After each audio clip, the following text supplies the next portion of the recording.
Buenas tardes, mi nombre es Génesis Andrade y le voy a hablar sobre la ovogénesis y la espermatogénesis. Por eso le comenzaremos hablando sobre la gametogénesis. La gametogénesis es la formación de gametos por medio de la meiosis a partir de las células germinales. Mediante este proceso, el número de cromosomas que existen en las células germinales se reduce de diploide doble a haploide único, es decir, a la mitad del número de cromosomas que contiene una célula normal de la especie que se trate. En el caso de los hombres, si el proceso tiene como fin producir espermatozoides, se le denomina espermatogénesis y se realiza en los testículos. En el caso de las mujeres, el resultado son ovocitos, denominado ovogénesis, y se lleva a cabo en los ovarios. Las gónadas, también llamadas como órganos sexuales primarios, funcionan como glándulas mixtas en la medida que se producen hormonas y gametos. Los órganos sexuales secundarios son aquellas estructuras que maduran en la pubertad y que esencialmente en el cuidado y en el transporte de los gametos son rasgos que se consideran de atracción sexual. Los testículos son dos estructuras ovaladas que se hallan suspendidas dentro del escroto mediante cordones espermáticos. Son las que producen semen y líquido testicular. Su función endocrina es liberar hormonas masculinas como la testosterona, quienes participan a mantener los caracteres sexuales masculinos. Los ovarios, como podemos ver en las imágenes, son dos órganos con forma de almendra, situados en los extremos de las trompas de falopio. Los ovarios son formados aproximadamente cuando el feto hembra tiene 3 meses y cuando la mujer entra a la pubertad, los óvulos van desarrollando su función endocrina es de liberar hormonas como la progesterona y la estrogerona, las cuales intervendrán en el ciclo ovárico. Ahora sí, vamos a hablar de la ovogénesis. La ovogénesis es el proceso de formación de los gametos femeninos y tienen lugar en los ovarios. Los ovogonios se ubican en los folículos ováricos, crecen y tienen modificaciones. Esto llevan a la primera división meiótica, que da como resultado un ovocito primario, que contiene la mayor parte del citoplasma, y un primer corpúsculo polar. Su rol es llevarse la mitad de los cromosomas totales de la especie. Las dos células resultantes efectúan la meiosis 2 del ovocito secundario. Se forman una célula grande que tiene mayor parte de citoplasma y un segundo corpúsculo polar. Estos se desintegran rápidamente mientras que la célula grande se desarrolla convirtiéndose en los gametos femeninos llamados óvulos. El gameto femenino queda estancado en la meiosis 2, específicamente en la metafase 2. Si este gameto es fecundado, la célula continúa en la meiosis 2 para que sea haploide. Al óvulo le rodea una capa de diferentes células llamadas folículo de Graf. La ovogénesis cuenta con diversas fases, las cuales son proliferación, que se da durante el desarrollo embrionario. Las células germinales de los ovarios sufren mitosis para originar a los ovogonios. El crecimiento. Este se da en la pubertad, crecen para originar los ovocitos de primer orden. La maduración. El ovocito del primer orden sufre meiosis. La ovogénesis comienza antes del nacimiento y se completa durante la vida reproductiva de la mujer, al ocurrir la fecundación. La meiosis en la ovogénesis.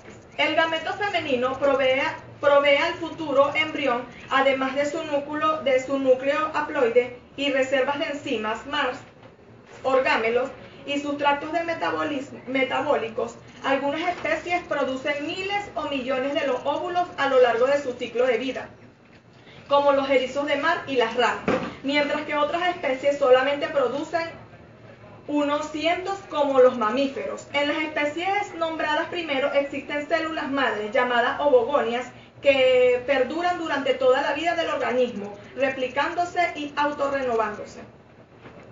Ahora le vamos a hablar de la espermatogénesis, que es un proceso que se lleva a cabo en los testículos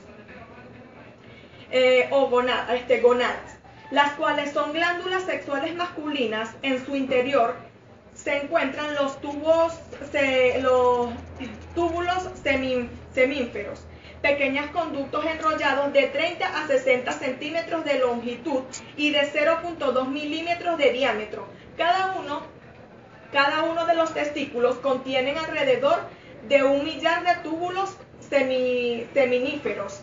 Es el epitelio de los túbulos asientan las células germinativas o espermatogonia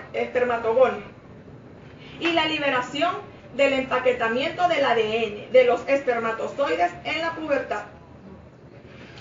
Es la gametogénesis en el hombre. Este proceso se produce en las gonadas, activado por la hormona GnRH, que se produce en el hipotálamo, y la maduración final de los espermatozoides se produce en el epidimio. Hablemos del proceso de la espermatogénesis. Principalmente es la proliferación, que son las células germinales de los testículos sufren mitosis para que la cantidad de espermatogonios sean ampliadas. El crecimiento. En esta etapa la célula sufre una interfase, creciendo y duplicándose la cantidad del ADN, transformándose en espermatocitos. La maduración. Aquí los espermatocitos 1 sufren 2 divisiones celulares consecutivas. De la primera meiosis resultan los espermatocitos 2, de condición celular y haploide, y de la segunda de las espermatidas. La diferenciación. Las espermatidas, que ya son haploides y de cromosoma simple, se les genera el flagelo y el acrosoma. A estas espermatidas, luego de su transformación, se le llama esperma. En la espermatogénesis, por cada célula germinal se producen 4 espermios. Vamos a hablar de la espermiogénesis o la espermiohistogénesis, que son los gametos así producidos siguen el proceso de maduración conocido como la espermiogénesis, donde en dicha fase los espermatocidas se convierten en espermatozoides.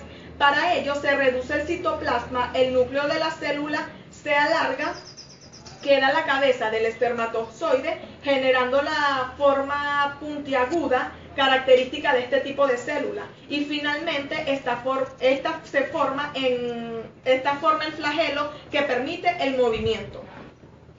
Este proceso se lleva a cabo en 4 eventos que ocurren simultáneamente. Principalmente es en la condensación del núcleo, que se hace pequeño dentro y con forma aplastada. El ADN se compacta en esta etapa por la acción de unas proteínas denominadas protaminas. Luego de esto sigue la formación de acrosomas. Se posiciona en el extremo apical y aparece rodeado por las membranas, una externa y una interna. Luego venimos con la formación de flagelos, que se desarrolla a partir del centriolo distal, y constituye un cilindro de 9 micróbulos.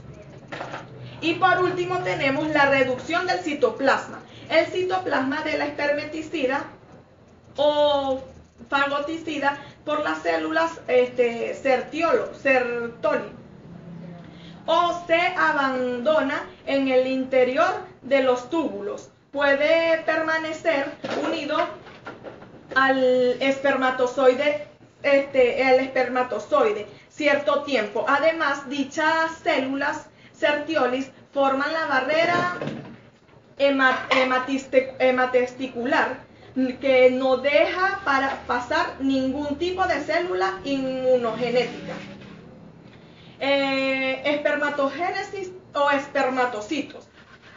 Los espermatozoides son células haploides que tienen la mitad de los cromosomas que una célula somática. Son móviles y son muy diferenciadas. La reducción en ellas se produce mediante una división celular pendicular de la meiosis, en el cual una célula diploide experimenta dos divisiones celulares sucesivas sin un paso de duplicación del ADN entre dichas divisiones, con la capacidad de generar 4 células haploides. En este proceso es necesario pasar de unas células diploides inmóviles e indiferenciadas a otras haploides móviles y muy diferenciadas. Muchas gracias.